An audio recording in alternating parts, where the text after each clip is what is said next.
soy Martín Fresneda, soy abogado, hoy soy legislador. Mi vida ha sido atravesada por la militancia. Yo empecé el 14 de abril de 1995, empecé a militar en una organización que la fundamos ese mismo día. Somos hijos por identidad de la justicia contra el olvido y el silencio. Yo había tenido participación en militancia universitaria. Nosotros empezamos a militar cuando fundamos la organización Hijos en Córdoba. Después esa organización se hizo una organización nacional, después se hizo una organización internacional. Yo en el año, fines del 2002-2003, me recibo de abogado y empiezo a hacer mis aportes ya como abogado dentro de la organización, y paso a ser abogado de hijos y de la Asociación de Familiares de Detenidos Desaparecidos. Y empezamos a trabajar sobre distintos diseños de políticas públicas para llevar adelante con el gobierno de la provincia. Desde entonces tuvimos un acercamiento en el año 2004 con Néstor Carlos Kirchner y lo conocimos, pero también ya empezamos ahí en esos tiempos a trabajar la posibilidad de llegar a que la Justicia Federal Argentina juzgue los responsables del terrorismo del Estado. Entonces empezaste un trabajo sobre los juicios. Sí. Inicialmente. No, a partir del año 2002-2003. Antes tuve militancia en Hijos, que estaba más ligado a la militancia cultural, estaba más ligado a otros aspectos de la lucha, pero después del año 2002-2003, que yo me recibo abogado, empiezo a trabajar con el doctor Claudio Oroz, que es abogado también de Hijos, sobre el diseño de los juicios y diseño de políticas públicas, que lógicamente nos trazamos objetivos, estrategias de articulación con los gobiernos, tanto nacional como provincial, y bueno, tuvimos muchos resultados. Después, en el año 2010, yo decido dejar los juicios, después de haber participado en el juicio a Luciano Benjamín Menéndez, el juicio a la D2, el juicio contra Videla, después de haber estado prácticamente 8 años con el tema, 9 años, paso a ser gerente de ANSES y después secretario de Derechos Humanos de la Nación. Y como secretario de Derechos Humanos de la Nación, ya no solamente participaba de lo de Córdoba, sino de todo el país, en lo que sea al diseño de políticas públicas en materia de espacios de la memoria, sitio de la memoria, sino que también querellamos en todas las causas de lesa humanidad, en todo lo que era la articulación y ejecución de las políticas de memoria por parte del Estado Nacional, que estuvieron a mi cargo desde el 2012 hasta el 10 de diciembre del año pasado. Y siempre estuve involucrado, desde los 2 años y medio que desaparece mi padre, mi papá desaparecido, mi madre desaparecida, un hermano apropiado, y mi familia en total son, entre muertos y desaparecidos, 8. Tuve una familia muy afectada por el terrorismo que estaba en Argentina. Mi abuela fue una de las fundadoras, abuela de Plaza de Mayo de Córdoba, una de las fundadoras de Familiares de Córdoba, miembro de FEDEFAM, y bueno, mis tíos todos son militantes de derechos humanos. Entonces tiene una trayectoria personal y profesional en el tema de la defensa de los derechos humanos. Sí. ¿Y cómo nace en Familiares, en las organizaciones Familiares y Hijos, el tema de la recuperación de los centros clandestinos, de los lugares de memoria? Siempre fueron en la lucha por los derechos humanos de los países que vivieron grandes tragedias, un objetivo a cumplirse. La política de sitio nace en Alemania después de la Segunda Guerra Mundial, de que los lugares donde hubo horror se preserven como garantía de no repetición. Por lo tanto, para los organismos de derechos humanos, siempre los sitios de memoria, en realidad siempre los lugares donde se llevó adelante exterminio, debían ser sitios de memoria, tomando como ejemplo un montón de casos que el mundo mostraba como un buen resultado en cuanto a garantía de no repetición. En Argentina, la materialización de nunca más, y también los espacios físicos apropiados por la memoria eran también espacios físicos arrebatados al terrorismo de Estado. Y que la democracia tome esas decisiones eran determinantes. Por eso, después que asume Néstor Carlos Kirchner, el 25 de mayo del 2003, Argentina entra dentro de una perspectiva de memoria, verdad y justicia como política de Estado. Antes formaba parte de las reivindicaciones de los organismos de derechos humanos. De hecho, nosotros en Córdoba en varias oportunidades marchábamos a La Perla, cuando La Perla todavía pertenecía a las Fuerzas Armadas, y también en muchas oportunidades vinimos a la de Dos, incluso a La Ribera, incluso al cementerio San Vicente. A distintos lugares íbamos los organismos de derechos humanos. ¿Te recuerdas el año de esas marchas de La Perla? Sí, 1996. Cada aniversario del golpe nosotros íbamos, poníamos una placa y no nos dejaban entrar, y cada año la sacaban a la placa. Hay imágenes de esas marchas, porque íbamos caminando hasta La Perla, casi como una procesión en homenaje a los desaparecidos de La Perla. Durante un tiempo nosotros hicimos esos actos de protesta, que también eran jornadas enteras de exigencia sobre las políticas de memoria, verdad y justicia. Yo les digo, siempre formaron parte de la política de memoria como las reivindicaciones de los organismos de derechos humanos. A partir de 2003 empezaron a materializarse. El primer gesto fue en el año 2004, el 24 de marzo de 2004, cuando Néstor Kirchner materialmente entrega al pueblo argentino, después de pedir disculpas en nombre del Estado argentino por 20 años de silencio, oscurantismo, entrega ese espacio junto con Aníbal Ibarra, que en su momento era el jefe de Ciudad de Buenos Aires, para que donde hubo muerte, horror, dolor, existan herramientas pedagógicas que permitan que los argentinos construyamos una memoria dinámica. Entonces, yo en ese momento, en esos años, yo estaba como abogado de los organismos, de hijos, y si bien nosotros tomamos como parte de las viejas reivindicaciones de los organismos de derechos humanos, tomamos como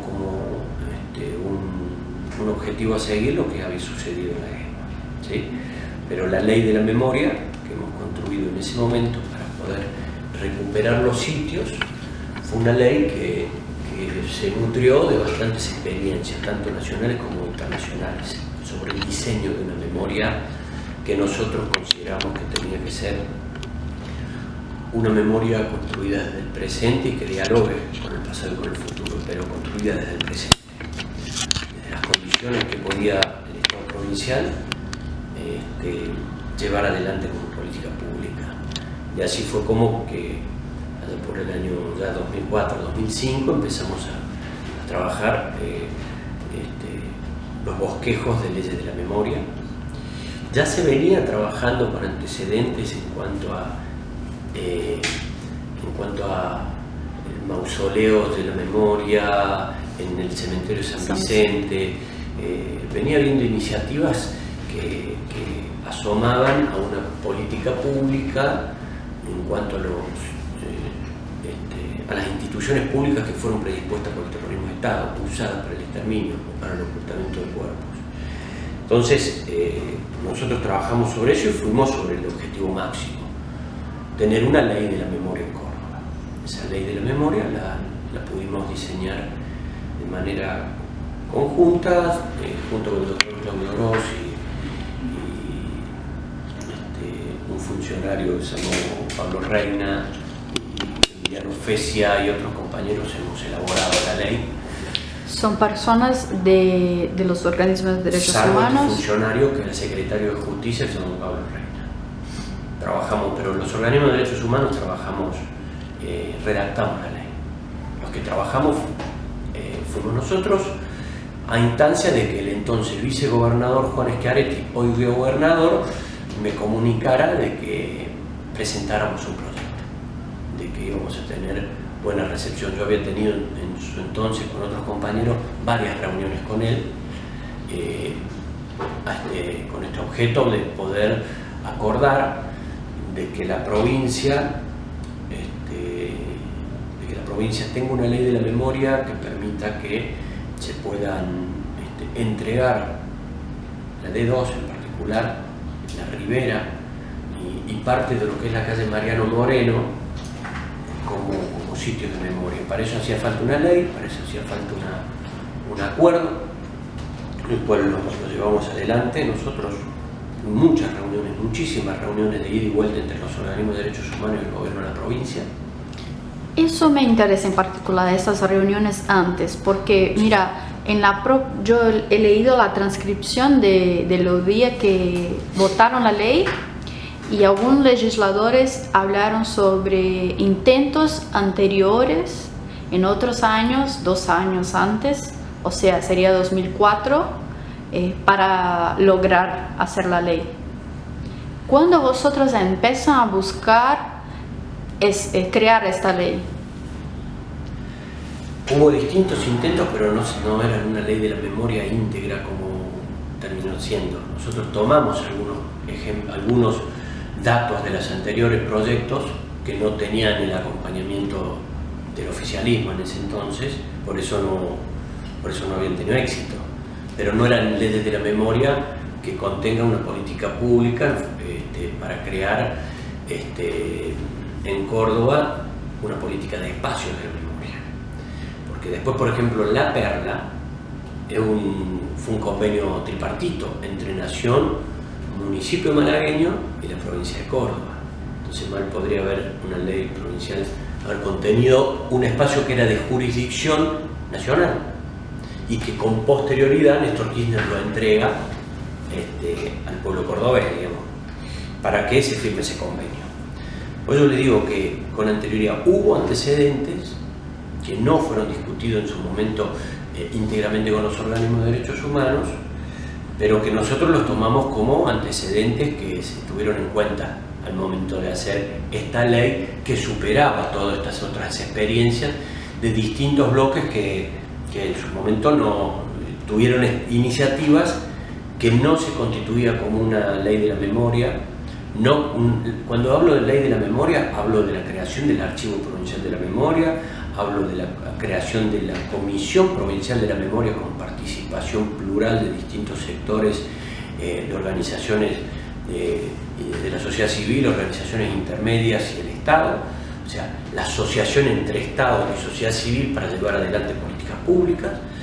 Por eso le estoy hablando de que hablo de un presupuesto, hablo de una ley que crea verdaderamente una política de Estado. Los anteriores fueron valiosos intentos que se tuvieron en cuenta al momento de hacer este proyecto superador. ¿Te acuerdas algunos de ellos antecedentes? El que estoy hablando justamente de creación de la ley que creo que Mónica Gutiérrez había presentado en su momento por el tema del cementerio San Vicente, que lo habíamos hablado con él.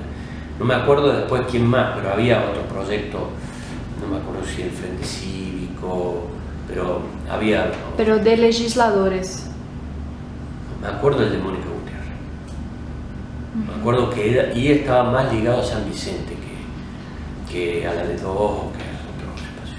¿Y otros intentos desde la sociedad civil sin ser de legisladores anteriores? No recuerdo que existan otros, no recuerdo que haya existido algún intento intento que haya tenido un acercamiento a tener un buen resultado, ¿no? Porque iniciativas pudo haber existido mucho. Ahora, proyectos de ley que se hayan concretado como proyecto de ley, no recuerdo muchos más.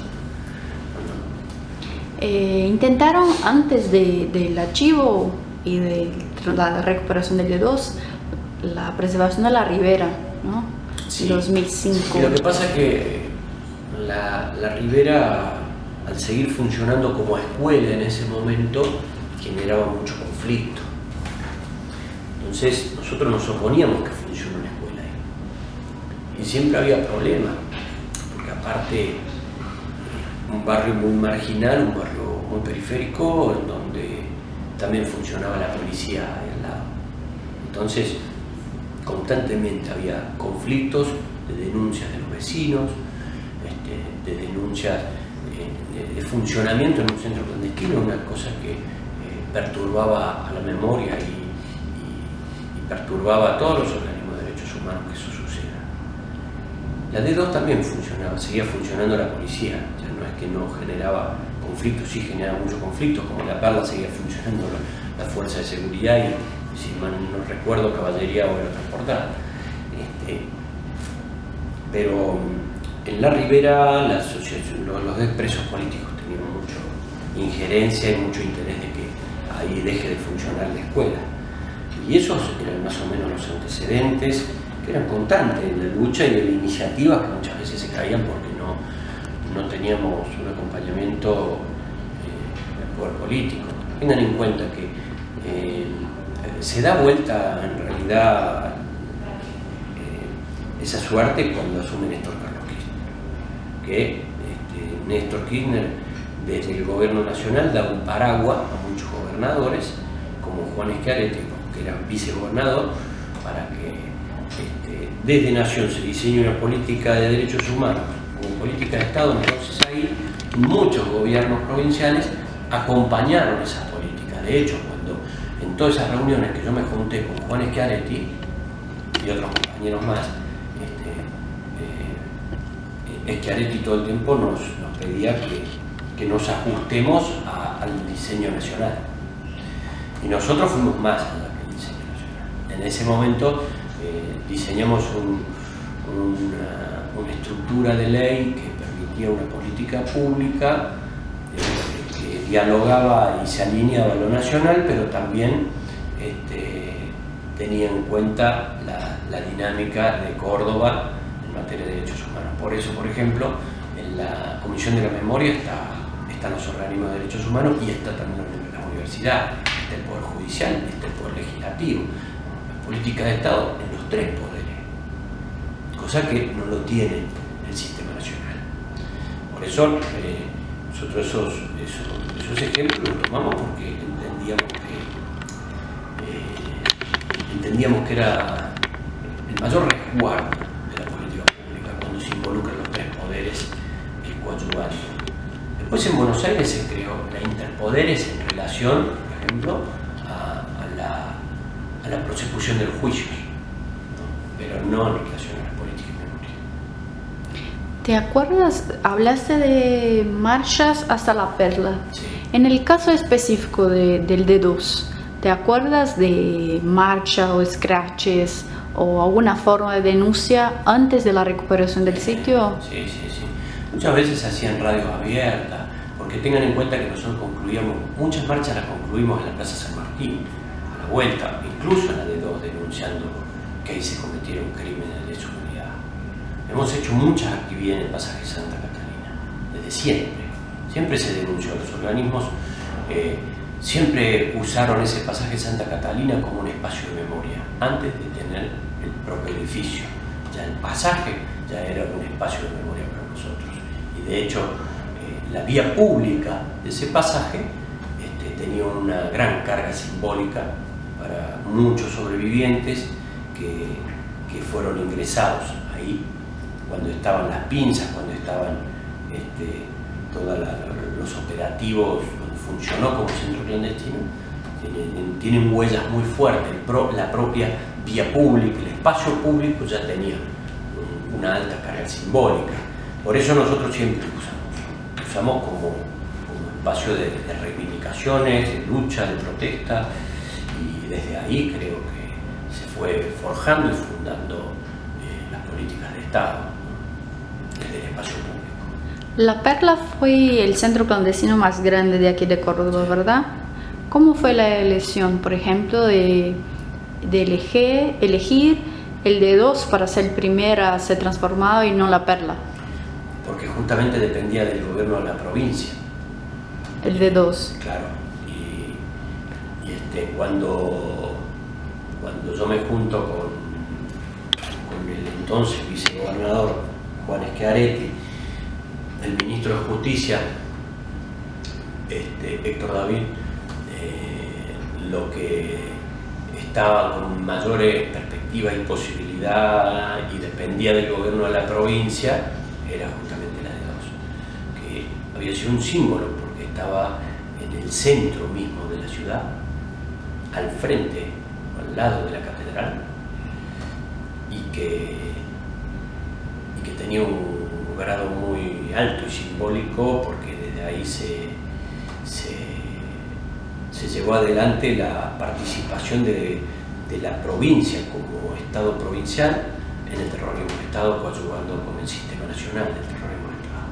Ahí estuvo Teseldín, ahí estuvo en esas oficinas, se pensó y se perpetró la creación del aparato organizado del Estado provincial para sumarse a la lucha antisubversiva. Entonces tenía una carga fuerte en cuanto a que ahí estaba el corazón del horror de la provincia de Córdoba, y desde ahí entiendo que se tenía que empezar a reparar.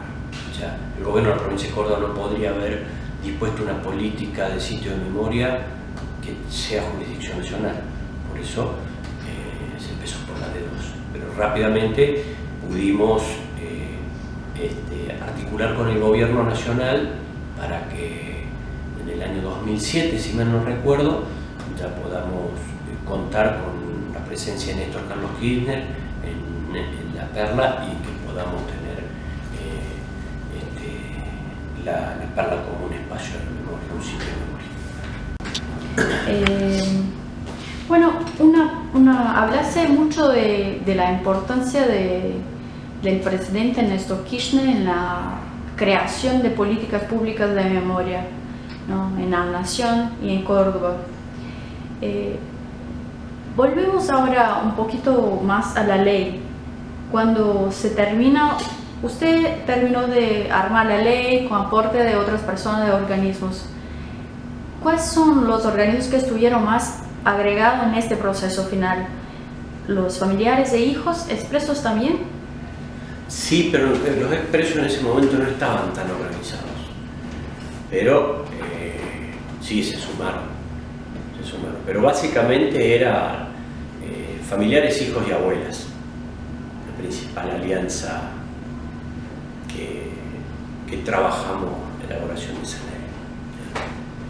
ley. Y la ley es aprobada, pero la policía no sale, ¿verdad? En poco tiempo sí. Sí, porque ahí se dio un proceso de negociación que estimo debe haber pasado un año más o menos entre que salió la ley y el gobierno pudo reinstalar la policía en otro lado.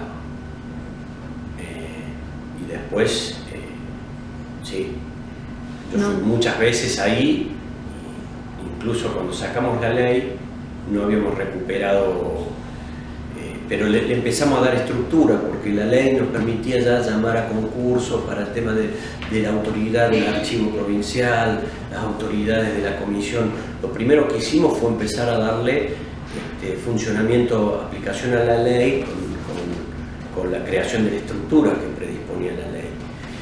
Y eso nos permitió empezar a buscar documentación, y buscamos documentación por todos lados, con mucha cooperación y un trabajo conjunto con el juzgado y la Fiscalía Federal número 3, Me acuerdo que en los primeros tiempos anduvimos por todas las comisarías buscando información, con allanamientos, por todos lados. Y eso también le dio mucha dinámica al propio archivo, buscando los documentos. Después conseguimos que ya nos entreguen el edificio, fue un día histórico, ese fue muy importante.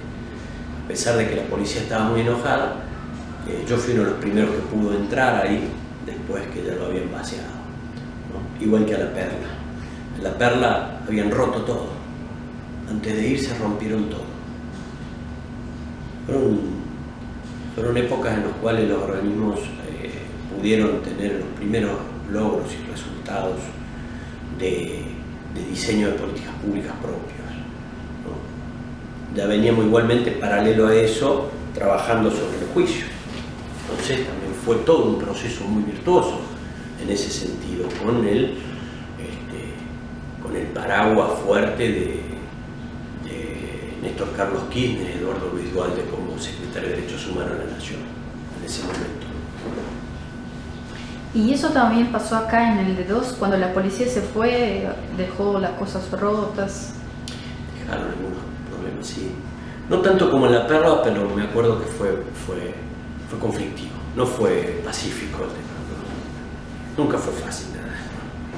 En ese momento vosotros lo contaron con mucho voluntariado de las personas que hacían parte de los organismos, ¿no? Todos, no muchos, todos los compañeros estuvieron ahí. Un alto apoyo de los militantes de derechos humanos y de la sociedad en general. Porque después con el tiempo se fue mostrando que el objetivo era un objetivo guiado por la voluntad, como te vuelvo a decir, con un espíritu de afecto, de amor y no de odio ni rencor. Lo que hoy se ve en la D2, en la ex D2, lo que hoy se ve en La Perla, es un esfuerzo por acercarse a la condición humana y no a buscar odio ni rencor, sino todo lo contrario, poder rescatar lo mejor de esa generación y poder mostrar siempre en lo que nos podemos convertir como sociedad cuando perdemos el rumbo y sometemos a hombres y mujeres a las condiciones infrahumanas de vida. O sea, hacemos del Estado el incumplimiento más grotesco, que es asesinar tu propio pueblo. Entonces, creo que con el tiempo los organismos de derechos humanos han demostrado que siempre el sueño, el objetivo es construir una sociedad justa y lograr que nuestros desaparecidos, nuestros familiares, el dolor que se vivió ahí no se viva con nadie más. Por eso creo que es tan importante siempre repetir que lo que nos sucedió a las víctimas del terrorismo de Estado es irreparable. El dolor que nos causaron es irreparable. Las madres que perdieron a sus hijos, los hijos que perdieron a sus padres, nuestros hermanos que se criaron en otras familias, el despojo de quien se tiene que ir de su país, de su tierra, el que pasó días y noches interminables en las cárceles, los perseguidos, los torturados. Son huellas que no se reparan. Lo que se repara es el presente y el futuro. Lo que se repara es la posibilidad de que no suceda nunca más. Ahí está la importancia de recuperar los sitios. Sí. Ahí radica la importancia de recuperar los sitios. Mostrar que en otros tiempos hubo quien decidió que esos lugares se conviertan en lugares de horror, de muerte, de desaparición. Y la decisión de la democracia argentina es que estos mismos lugares, son los lugares de la vida, son los lugares de la alegría, son los lugares de la reivindicación, son los lugares en donde se construyen esas herramientas pedagógicas para tener una sociedad más justa, una sociedad más feliz, una sociedad que respete la condición humana, que respete las libertades. Entonces, es muy difícil que un país que no vivió una tragedia tenga lugares que tengan esta complejidad de política pública que dialoga sobre esa esencia del ser humano, ¿no? Bueno, sobre todo ese tema, ¿tiene alguna cosa más que quiere decir que no te he preguntado y quieres dejar registrado sobre ese proceso social de preservar los lugares de memoria acá en Córdoba? Sí, yo creo que los organismos de derechos humanos han sido una parte de la sociedad que se han guiado, insisto, por lo que acabo de decir, ¿no? Se han guiado por un sentimiento que radica en las madres que perdieron a sus hijos, en los hijos que perdieron a sus padres y en una sociedad dolorida que no fue educada para la venganza,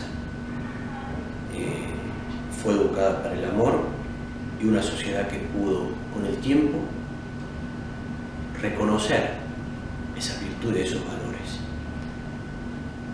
Y luego que esas reivindicaciones se convierten en políticas públicas, la sociedad acompañó más aún, porque también siguieron demostrando que los derechos humanos son esenciales como filosofía de Estado, son esenciales para poder crecer como democracia y defender la democracia.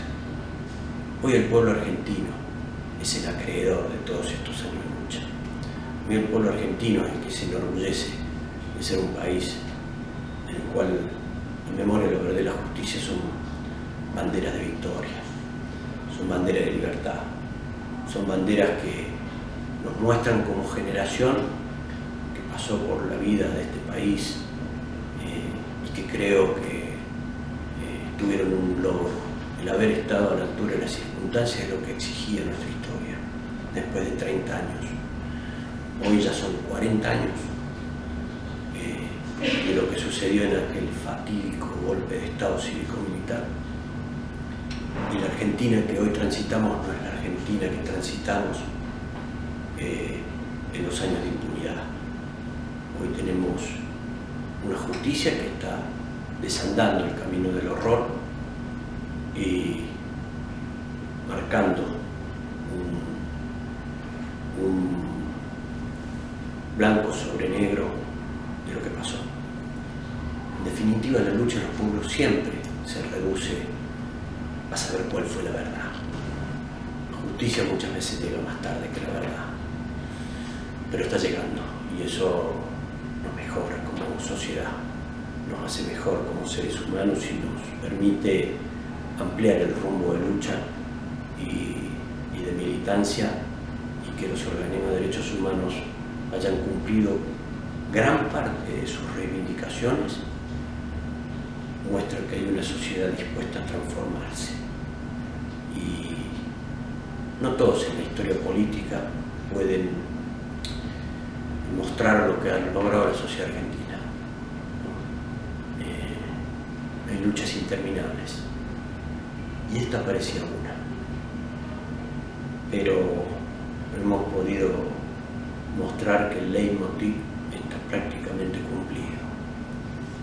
Lo que motivó la existencia principal de los organismos de derechos humanos en Argentina ha sido cumplido en una gran parte.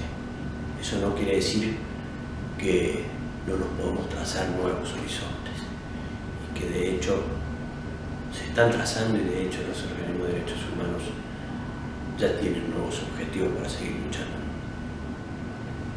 Ahora una pregunta así para finalizar personal. Yo veo que en tu oficina tiene muchas fotos de tu trayectoria en la militancia por derechos humanos. Podríamos decir así, militancia por derechos humanos. ¿Cómo ese camino te traje hasta acá, en la legislatura de la provincia de Córdoba? Porque lógicamente nosotros siempre dijimos que los gobiernos que acompañan las políticas de derechos humanos y las políticas públicas eran los gobiernos que nosotros íbamos a acompañar. Muchas veces algunos dirigentes o periodistas ligeros les conviene más decir que nosotros fuimos cooptados. nosotros nos incorporamos a un proyecto que tuvo en cuenta nuestras reivindicaciones. La deuda moral ética a Néstor y Cristina, por parte de quienes tenemos honestidad intelectual y afectiva, somos agradecidos. Hoy la muerte de nuestros padres y el asesinato de nuestros padres ha sido juzgado. Y ha sido juzgado gracias a ellos. Porque los que militamos, los que llevamos adelante nuestra lucha, siempre fuimos conscientes que nosotros podíamos pasarnos toda la vida militando. Pero si no existía un presidente con coraje y que asume esa lucha como propia, nunca íbamos a poder dar vuelta a esa parte de la historia. Gracias a Néstor y Cristina lo hicimos, y eso hizo que yo me sume a ser un militante más por la causa también, que motivó a que ellos estén donde estén. Por eso yo me he sumado a este proyecto, y por eso yo soy orgullosamente legislador por Córdoba, porque formo parte de un proyecto de país, el proyecto de país que logró Memoria, Verdad y Justicia. Muy bien, muchas gracias.